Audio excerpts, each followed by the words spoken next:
and welcome back to the home of Cinch YouTube, Rockingham, where yes, we have another Porsche. Before, we have timed a 9912 GT3 RS, we've timed a Cayman GT4, but this is the 992 GT3. That means it's the very latest car, and all right, it's not the most extreme variant they're gonna make of this, but it's got a few tricks up its sleeve. It's got double wishbone suspension, so it should be pointier.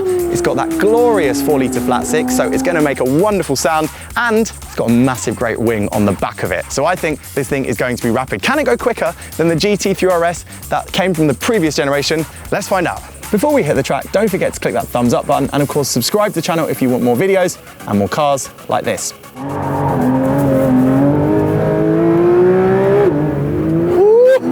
This 992 GT3 makes all the right noises, doesn't it? It's got Porsche's fantastic and beautiful 4-litre flat six, which we know from other models, but in this car, it just feels absolutely perfect. Obviously, you can get it in a GT4 RS Cayman as well, but over here it's right out over the back wheels, which means not only does it make a lovely sound at the tail, but it also means it gives you great traction pushing those rear wheels into the ground. And that's important because in this 992 model, this is the first 911 to get double wishbone front suspension.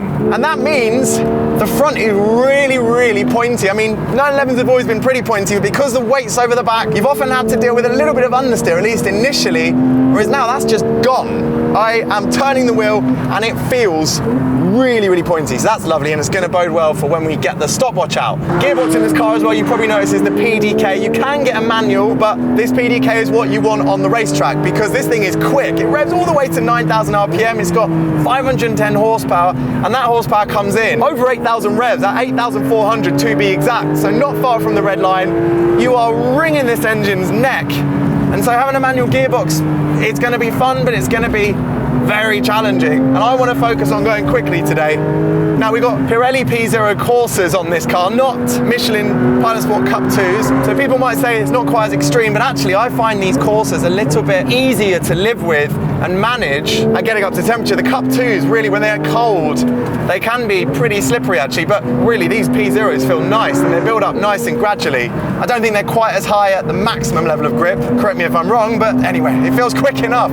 Ah, there's that lovely sensation of just front end grip. Do you know what, if you come off the power a little bit mid-corner as I did there, you do feel the nose just start to push a little bit, so there's that characteristic 911 planted but slightly understeery feeling. But if you get on it and if you use these carbon ceramics which stop the car amazingly, my eyeballs feel like they're going to fire through the windscreen, well then the nose is pressed down, the front tyres are pressed down, and it turns in like a race car. And I should know, by the way, because I have driven the Porsche 911 RSR GTE race car, and I drove that car with its slicks and its crazy downforce and its mid-engine setup, and you know what, I think I can feel some of the DNA in this car. Of course it's very different, but double wishbone front suspension, the fact that it feels so darty on the nose and yet still so lovely and adjustable, all feels just like that Le Bon car. And yet this is a road car. Andy, who owns this car, well, he drives this as his daily.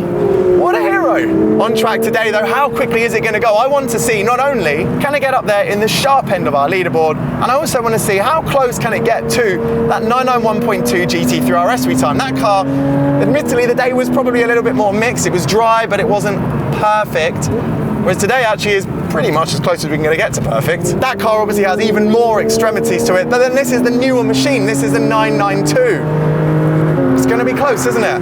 But first, let's listen to that motor. Down into third. Wow!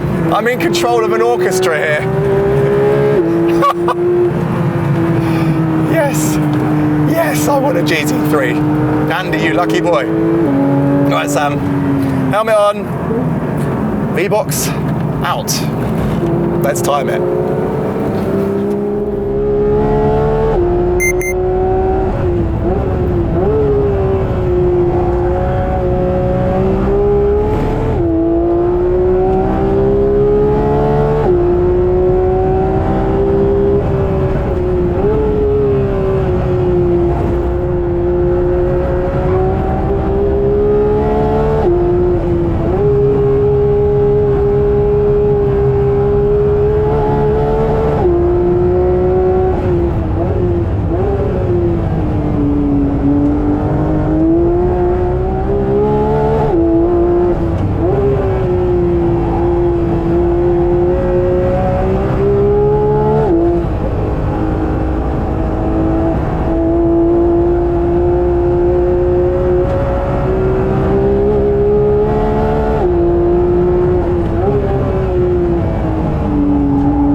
did that just happen? I didn't expect this car to go quicker than the 991.2 GT3 RS that we timed earlier in the year, but somehow it did. I don't doubt that maybe the older car had a few more tenths in it. It was slightly harder to get to that car's limits, but I think what really stands out is how approachable this machine is. 510 horsepower, this much downforce, and a really extreme setup, especially at the front. And yet I felt so comfortable to drive it quickly right away. Honestly, I only did about 5 practice laps before we got the stopwatch out, just to emphasize how amazing this car is.